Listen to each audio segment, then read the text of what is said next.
Hello students, welcome again. बच्चों, previous class में lysosome topic चल रहा था। लाइसोसोम टॉपिक के अंदर उसकी डिस्कवरी, उसकी खोज और उसकी साइज़ और उसकी स्ट्रक्चर के बारे में अपने डिस्कस की थी और उसकी पॉलीमॉर्फोनिज्म इन लाइसोसोम, लाइसोसोम के जो अनेक प्रकार के जो रूप हैं उनको भी स्टडी कर लिया था।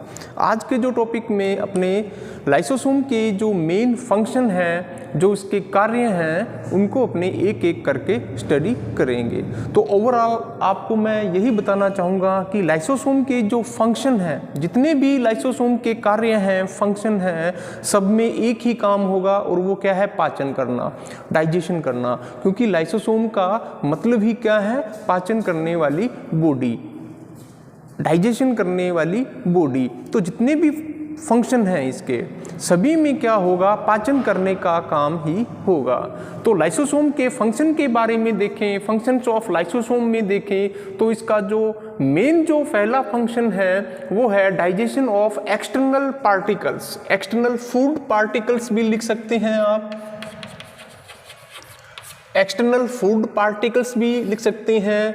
तो बाह्य पदार्थों का, बाह्य भोज्य पदार्थों का डाइजेशन करना लाइसोसोम का जो मेन फंक्शन है नंबर 1 पर, वो है कि जो बाह्य जो फूड पार्टिकल्स हैं, एक्सटर्नल फूड पार्टिकल्स हैं, जो सेल से बाहर से भीतर की ओर आ रहे हैं, उनका क्या करना? डाइजेशन करना, उनको पाचन करना। आपको मालूम है कि सेल से बाहर अनेक प्रकार के जो फूड पार्टिकल्स हैं, जो भोजन है, वो सेल के अंदर लगातार आते रहते हैं और लाइसोसोम क्या करता है? उनको पाचन करने का काम करता है, डाइजेस्ट करने का काम करता है। तो ये क्या है? ठोस मटेरियल भी हो सकता है, ठोस पदार्थ यानी सॉलिड मटेरियल भी हो सकता है, और ये तरल पदार्थ भी हो सकते हैं। अगर सेल से बाहर आने वाला जो भोजन है, फूड है, वो ठोस या सॉलिड मटेरियल है तो उनको अपने क्या बोलते हैं? फैगोसाइटोसिस। उनको अपने क्या बोलते हैं? फैगोसाइटोसिस। अगर सेल से बाहर आने वाला जो फूड मटेरियल है वो लिक्विड स्टेज में है, तरल पदार्थ है, तो उसको अपने बोलते हैं पिनोसाइटोसिस। लेकिन दोनों का रिजल्ट क्या है? दोनों का फ्यूचर क्या है? कि लाइसोसोम बाहर से, सेल्स के बाहर से आने वाले एक्सटर्नल फूड मटेरियल पार्टिकल्स का ये क्या करता है? डाइजेशन यानी पाचन करने का काम करता है। नेक्स्ट जो 2 नंबर पर इसका जो फंक्शन है वो है इंट्रासेलुलर डाइजेशन। इंट्रासेलुलर डाइजेशन का मतलब क्या है? सेल के अंदर जो मटेरियल है, सेल के अंदर जो सब्सटेंस है, उसका पाचन करना। जैसे एक सेल के अंदर क्या है?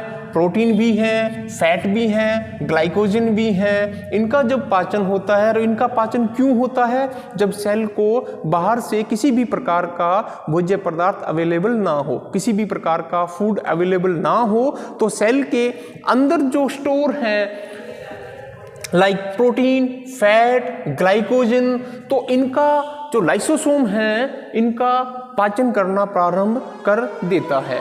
तो इस प्रकार सेल के अंदर जो प्रोटीन है, फैट है, ग्लाइकोजन है, इनके पाचन में भी लाइसोसोम का एक अहम रोल है। जैसे एक सीड का एग्जांपल लेते हैं। सीड को अपने क्या करते हैं? जर्मिनेशन होने से पहले सीड को जैसे सॉइल के अंदर दबा देते हैं। तो सॉइल के अंदर मिट्टी में दबाने के बाद जो बीज है, सीड है, वे धीरे धीरे जर्मिनेट यानी अंकुरित होते हैं।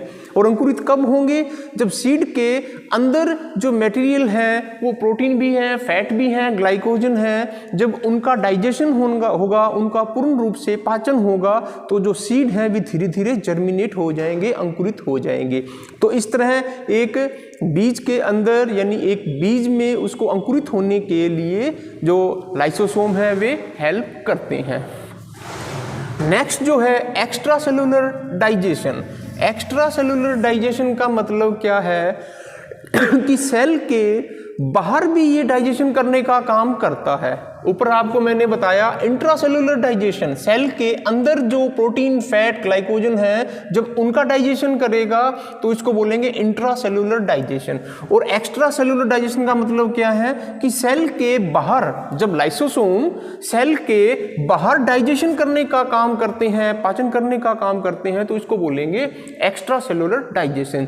कैसे कि लाइसोसोम ऑफ स्पर्म, जो शुक्राणु है, शुक्राणु के अंदर जो लाइसोसोम है वे सेल से बाहर आकर क्या करते हैं, डाइजेशन करते हैं। किसका डाइजेशन करते हैं? अगर फर्टिलाइजेशन प्रोसेस देखें,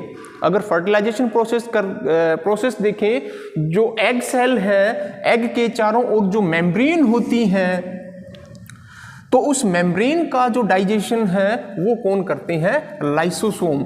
स्पर्म की स्ट्रक्चर देखें, एक शुक्राणु की स्ट्रक्चर देखें तो उसके टिप पार्ट पर जो एक्रोसोम है उसके अंदर लाइसोसोम मिलते हैं, और लाइसोसोम के अंदर जो विभिन्न प्रकार के जो एंजाइम्स हैं वे बाहर की ओर सीक्रेट होकर एग मेम्ब्रेन को क्या करते हैं? डाइजेस्ट करते हैं, उसको गला देते हैं, ताकि जो स्पर्म है वे एग सेल के अंदर एंट्री कर जाए और फर्टिलाइजेशन का जो प्रोसेस है वो स्टार्ट हो जाए। तो इस प्रकार जो लाइसोसोम है वे सेल के अंदर भी डाइजेशन करते हैं और सेल के बाहर भी डाइजेशन करने का काम करते हैं। Next is autolysis. ऑटोलाइसिस को अब बोलते हैं स्वेलन। ऑटोलाइसिस का मतलब स्वेलन। जैसा प्रीवियस क्लास में मैंने बताया था कि जो लाइसोसोम है, एक सेल के अंदर जो लाइसोसोम है, सेल के अंदर मिलने वाले एंडोप्लाज्मिक रेटिकुलम, माइटोकॉन्ड्रिया का भी ये डाइजेशन या पाचन कर देते हैं। तो इस प्रकार इसको क्या बोलते हैं? ऑटोलाइसिस या स्वेलन।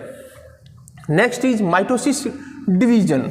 जो समसूत्री विभाजन है उसको स्टार्ट या उसको प्रारंभ करने का काम भी लाइसोसोम करते हैं। तो इस प्रकार लाइसोसोम के फंक्शन देखें तो इसका जो मेन फंक्शन है वो है डाइजेशन करना, पाचन करना, digestion of external particles, external food particles, intracellular digestion, extracellular digestion, autolysis, और एंड में है माइटोसिस डिवीजन का प्रारंभ करना। सेल डिवीजन के दौरान जब माइटोसिस समसूत्री विभाजन जो होता है उसका इनिशिएशन, उसका जो प्रारंभन है वो लाइसोसोम की हेल्प से होता है। तो बच्चों ये थे functions, main functions of lysosome.